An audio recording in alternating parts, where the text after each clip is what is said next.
ఎప్పుడైనా మనకి అన్యాయం జరిగినప్పుడు ఏం చెయ్యాలి? వెంటనే ప్రతీకారం తీర్చుకోవాలా? లేకపోతే ఓపికతో భరించాలా? ఇది ఎప్పణ్నుంచో ఉన్న ప్రశ్న. మహాభారతంలో ఈ సందిగ్ధతకు రెండు వేర్వేరు సమాధానాలు కనిపిస్తాయి.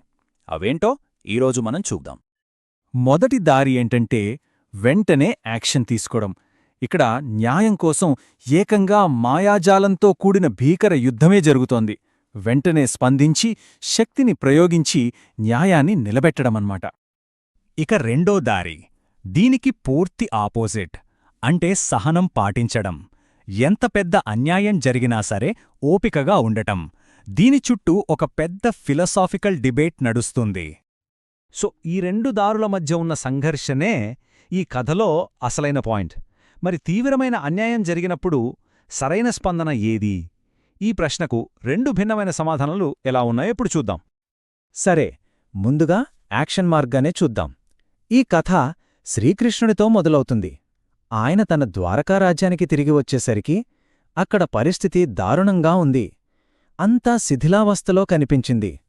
సరిగ్గా పాండవులు తమ రాజ్యం కోల్పోయి అడవుల్లోకి వెళ్లిన టైంలోనే ఇక్కడ ద్వారకలో ఈ విధ్వంసం జరిగింది.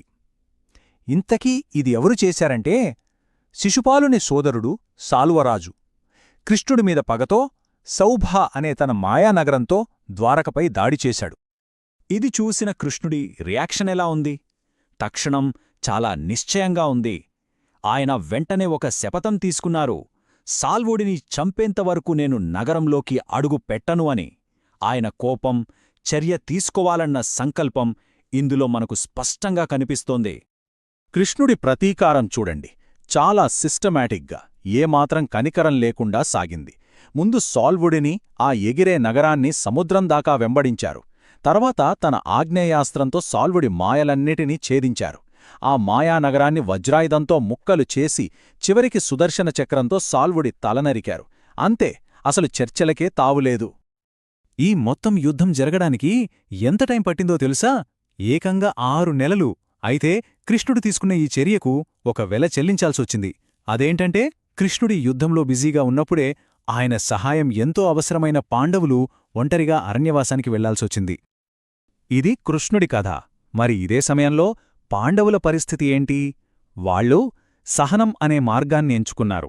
మనందరికీ తెలిసిందే, వాళ్ళు ఒక మోసపూరిత పాచికల ఆటలో తమ రాజ్యం, గౌరవం అన్నీ కోల్పోయి అడవులకు వెళ్లారు. అడవుల్లో వాళ్ల జీవితం నరకంగా మారింది. భీముడులాంటి గొప్ప వీరులు అడవి దుంపలు తిని బతకాల్సి వచ్చింది. ఒకప్పుడు రత్నసింహాసనాల మీద పెట్టిన వాళ్ల పాదాలు ఇప్పుడు కొండల్లో, రాళ్లల్లో నడిచి నడిచి కందిపోయాయి. సరిగ్గా ఈ బాధల నుంచే ఒక పెద్ద చర్చ మొదలవుతుంది. ఈ కష్టాలే చివరికి ద్రౌపదికి, యుధిష్ఠిరునికి మధ్య ధర్మంపై ఒక తీవ్రమైన చర్చకు దారితీశాయి. అసలు సరైన మార్గమేది? కోపమా లేక సహనమా? ద్రౌపది చాలా ఆవేశంగా అడుగుతుంది. ఇదే సరైన సమయం. పరాక్రమం చూపించండి, కొంచెమైన కోపం చూపించండి. ఒక రాజుకి సహనంతో పాటు శక్తి ఉండాలి అని. ఆమె వాదన ప్రకారం కళ్లముందు ఇంత అన్యాయం జరుగుతుంటే ఓపికగా ఉండటం మంచి గుణం కాదు, అది బలహీనత. ఆమె వాదనకు భీముడు కూడా సపోర్ట్ చేస్తాడు. ఆయన పాయింటేంటంటే, మన శత్రువులు హాయిగా రాజ్యమేల్తుంటే మనమిక్కడ అడవుల్లో తపస్సు చేసుకోవడం కాదు క్షత్రియధర్మం, మన కర్తవ్యం పోరాడటం అని గట్టిగా చెప్తాడు. సో చూశారా, ఇక్కడే కథలోని అసలు సంఘర్షణ మనకు స్పష్టంగా కనిపిస్తుంది. 2 దారులు. ఒకటి ద్రౌపది, భీముడు చెప్పే యాక్షన్ మార్గం, అంటే పరాక్రమం, కోపం, వెంటనే పోరాడటం. రెండోది యుధిష్ఠిరుడు నమ్మే సహనం మార్గం, అంటే కోపమొద్దు, మాటమీద నిలబడాలి అని. కాని యుధిష్ఠిరుడు చాలా ప్రశాంతంగా, ఫిలసాఫికల్గా సమాధానమిస్తాడు.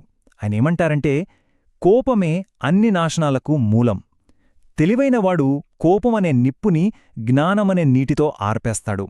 ఆయన దృష్టిలో సహనమనేది బలహీనత కాదు, అది ఇంకా గొప్ప బలం. సరే, ఇంత గట్టిగా వాదనలు జరిగాయి కదా, మరి రాజుగా యుధిష్ఠిరుడు ఏం నిర్ణయం తీసుకున్నాడు? యుధిష్ఠిరుడు తన మాటకు కట్టుబడ్డాడు, అంతే. ఆయన లాజిక్ ఏంటంటే, ఒకసారి మాట ఇస్తే దాన్ని ఎంత కష్టమైనా నిలబెట్టుకోవాలి. రాజ్యం, సంపద, కీర్తి వీటన్నిటికంటే సత్యం, ధర్మం చాలా విలువైనవి. అందుకే తన మాట మీద నిలబడటమే సరైన ధర్మమార్గమని నమ్మి సరైన సమయం కోసం వేచి ఉండాలని నిర్ణయించుకున్నాడు. సో చివరికి ఈ 2 కథలు మనల్ని ఒకే ప్రశ్న దగ్గర ఆపుతాయి. సహనం ఎప్పుడు ముగుస్తుంది? కర్తవ్యం ఎప్పుడు పిలుస్తుంది? అప్పుడు ధర్మమార్గం ఏది? కృష్ణుడిలాగా వెంటనే రంగంలోకి దిగడమా, లేక యుధిష్ఠిరుడిలాగా ఓపికతో సరైన సమయం కోసం ఎదురుచూట్టమా? ఈ రెండింటిలో ఏది సరైన ధర్మమార్గం అనిపిస్తుంది?